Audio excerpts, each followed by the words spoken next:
Hey, it's Jones Loflin, helping you make the best choices with your time so you can thrive. I'm out here in the garden getting ready to pick some asparagus. Now, I haven't always been a fan of growing asparagus. In fact, when Lisa came to me and said she wanted to grow it, my first question was, how long does it take to harvest? She said, about 3 years. 3 years? That's a lot of work. But we dutifully committed to planting them correctly, nurturing them along for those 3 years so that one day we might have asparagus. Gotta tell you, it was worth the wait. The whole experience reminds me about leadership.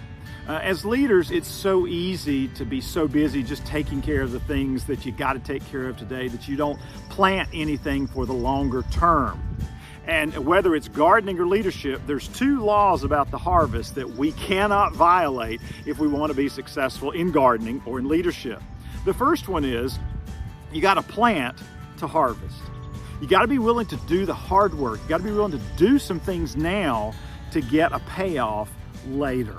Whether that's investing in a team member, investing in your own development, learning how to better, negotiate conflict with your team, whatever it is you want to get better at, it's not going to pay off immediately. But if you don't start today, it's not going to get better tomorrow. The second principle is that the harvest always comes after the planting. For this asparagus, for me, it was 3 years. For you, that investment may not pay off for 3 months or 6 months or 1 year, but what's the value? What's it gonna look like when it does start paying off? I can't tell you what a joy it is to come out here and eat some fresh asparagus often because we were willing to put in the work to get that kind of harvest.